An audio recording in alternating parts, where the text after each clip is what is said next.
Bien, continuamos entonces con este modelo trifásico de la contracción muscular. Estábamos en la fase 1, estábamos terminando, hicimos como un resumencito, vamos a tratar de que no se extienda demasiado, la idea no es confundirlos sino aclararlos, espero que no los confunda. Básicamente el metabolismo en esta fase es aeróbico, por lo tanto que depende del oxígeno, y decíamos que preferentemente los ácidos grasos eran utilizados.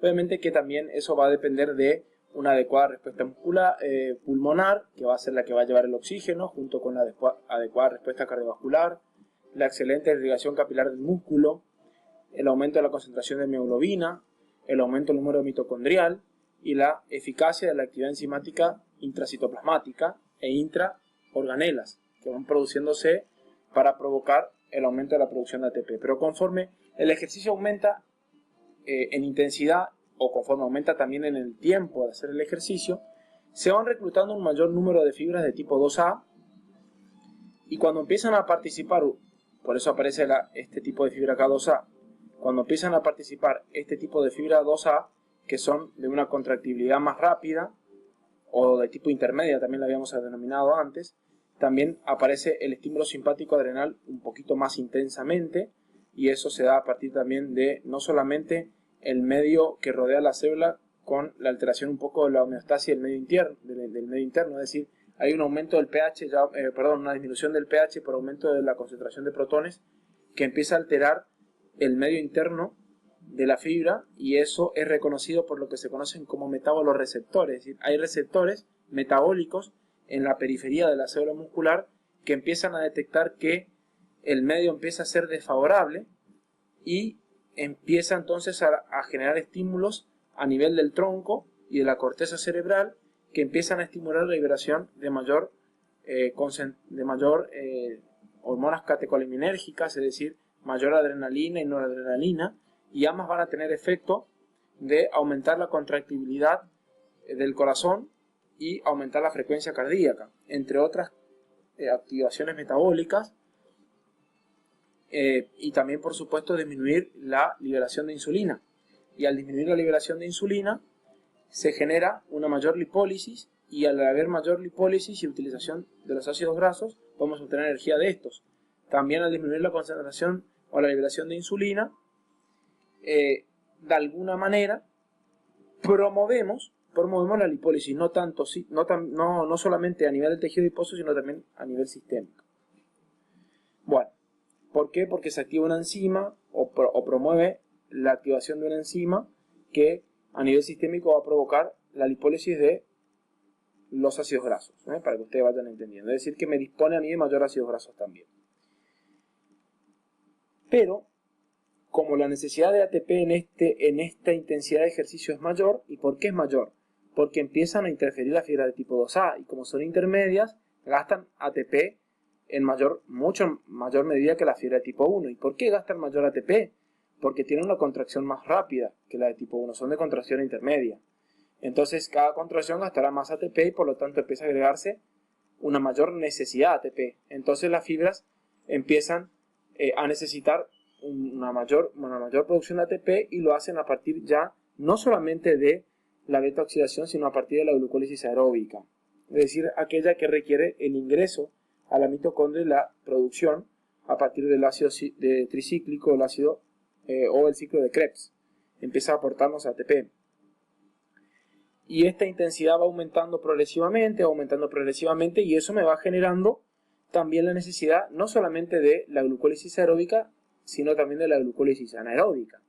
Y como producto final de la glucólisis anaeróbica, que solamente se da en el citoplasma y que tiene como neto el resultado de 2 ATP, también me da como resultado la formación de lactato. Y ese lactato empieza a generar liberación de protón, porque es un ácido, por eso se denomina ácido láctico, y empieza a aumentar las concentraciones de protones y disminuir el pH. Y eso me empieza a alterar la homeostasis del medio interno, y es captado por los metaboloreceptores. ¿Se empieza a entender cómo viene la mano? Y entonces, lo que hace la activación de los metaboloreceptores y la estimulación simpático-adrenal es lavar esos protones, y esa fina regulación, lavando esos protones, yo empiezo otra vez a llevar el pH más a la normalidad de la fibra muscular para que ella trabaje con tranquilidad. Porque si disminuye mucho el pH, me va a aumentar las concentraciones de protones y este va a quitar el calcio de la subunidad C de la troponina. Y no se olviden que la subunidad C de la troponina, con la llegada del calcio, promueve y facilita la contracción muscular. Entonces, esa fina regulación y ese equilibrio del pH, dado por todos estos mecanismos que estoy mencionando, hace que la necesidad de ATP aumente y por eso empiezan a participar no solamente la vía de los ácidos grasos, sino también la glucosa, y la glucosa se obtiene a partir del glucógeno y también de la glucosa plasmática. Y de esa manera vamos resumiendo a partir de este cuadro, vemos cómo acá ya, a diferencia de lo que sucedía en fase 1, en fase 2 el lactato empieza a aumentar. Y ese aumento del lactato aumenta la concentración de protones. Y ese aumento de concentración de protones, como yo le decía, es detectado por los metabolorreceptores del medio interno, que me aumentan y me estimulan el simpático adrenal. Y eso me genera un lavado de los protones, y ese lavado de protones me restablece el pH y empieza así una fina regulación. Pero conforme nos mantengamos en esta intensidad del ejercicio. Pero conforme aumentamos la intensidad del ejercicio, pueden empezar a necesitarse el reclutamiento de una fibra adicional. ¿Por qué el reclutamiento de una fibra adicional? Porque necesitamos más fibras musculares para sostener la intensidad o el peso del ejercicio. Y ahí empezamos a entrar en esta fase inestable metabólica, en donde aparece ya la fibra tipo 2X, que es la de mayor gasto metabólico, la de mayor gasto ATP, la que tiene mayor velocidad de contracción, la que me va a aportar a mí la fuerza en el ejercicio y la que me va a dar a mí los últimos resquicios para poder salvar esta intensidad de ejercicio que estoy generando. Ya en esta fase el ácido láctico es importante, ya acá prevalece la glucólisis anaeróbica y eso me aumenta muchísimo las concentraciones de lactato y por supuesto las concentraciones de protones y la disminución del pH, por eso aparece acá el lactato muy aumentado, el pH muy aumentado. Lo que hace acá el bicarbonato es tratar de amortiguar esa concentración de protones, es decir, es un buffer intracelular.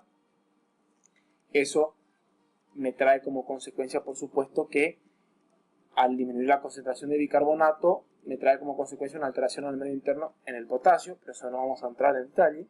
Pero en definitiva, empezamos a ver un aumento del dióxido de carbono en sangre. El aumento del dióxido de carbono en sangre también me genera un aumento de la frecuencia respiratoria. El sistema simpático adrenal está supermente exacerbado, lo cual me generaría un aumento de la concentración de cardíaca exagerada. Por eso vamos aquí. Y estamos llegando al límite de esta actividad muscular. El trabajar del modo práctico en esta fase me lleva a mí a un estado en el cual empiezan también a liberarse factores mitógenos nucleares, los cuales generan mayor capilaridad de los músculos y de esa manera mayor perfusión para tratar de adaptarnos a esta intensidad de ejercicio y manejarnos en fase 2 y en fase 3 sería lo adecuado para ir aumentando el rendimiento deportivo. Pero a lo que va el video, y no quiero que nos salgamos aquí, vamos a hacer un resumen general, es que depende mucho de la fase en la que estemos trabajando el metabolito que vamos a ocupar. ¿Por qué? Porque a medida que nos vamos moviendo en las distintas fases, vamos reclutando mayor número de fibras que requieren, como ustedes ven aquí, mayor necesidad de ATP. Y como requiere mayor necesidad de ATP, yo tengo que adaptar cardiovascular y pulmonarmente, tengo que adaptarme para darle más oxígeno a la célula, en este caso a la fibra muscular. Y conforme yo le pueda dar ese oxígeno, mientras mayor disponibilidad de oxígeno yo tenga, que es en esta fase, yo voy a poder manejarme con metabolitos preferentemente oxidativos, oxígeno dependiente, como son los ácidos grasos y los triglicéridos o los ácidos grasos. Pero conforme la intensidad aumente, la disponibilidad de oxígeno baja, el sistema simpático adrenal se exacerba en aumento, las fibras de acción rápida y de un alto gasto de ATP empiezan también a activarse y a reclutarse en mayor medida. El medio interno empieza a ser alterado porque disminuye el pH, lo cual tiene un mecanismo compensador inicial porque la disminución del pH desplaza hacia la derecha la locura de la hemoglobina, lo cual me entrega mayor oxígeno porque disminuye la afinidad de la hemoglobina por el oxígeno. Pero conforme el pH disminuya en demasía, el protón va a tender a ocupar el lugar del calcio en la subunidad C de la troponina, lo cual me interfiere directamente en la contracción muscular y me llega a la fatiga. Y por eso, como necesito mayor ATP y mucho más rápido, porque eso me obliga a esta actividad física, yo empiezo a utilizar ya vías metabólicas más rápidas, como son la glucólisis aeróbica en este caso y anaeróbica en este caso, ocupando glucosa, pero con la consecuencia, en este caso, de la producción exacerbada de lactato. Acá tenemos el umbral aeróbico y acá tenemos el umbral del máximo estado estable del lactato. En este nivel ya el estado estable del lactato es deficiente y por lo tanto empieza a provocarme alteraciones en el medio interno, con preferentemente disminución del pH y aumento de la concentración de protones, lo cual me lleva a mí a la fatiga. Acá tenemos ejercicios de baja intensidad como caminata o trote. Acá tenemos ejercicios de moderada intensidad o de intermedia, como por ejemplo un trote en 3/4. Y acá aparece un pique máximo, o una velocidad máxima del deportista en este caso, con una intensidad elevada. Acá también estarían algunos ejercicios de complemento en el gimnasio. Además hay que analizar muchos otros factores, pero yo creo que con esto ustedes podrían ver, aparte tienen este cuadro que les resume, de qué manera y qué metabolitos ocupamos dependiendo de la intensidad del ejercicio. Bueno, espero que no les haya mezclado esto, pero sí es necesario que entiendan que la formación en este área es muy compleja.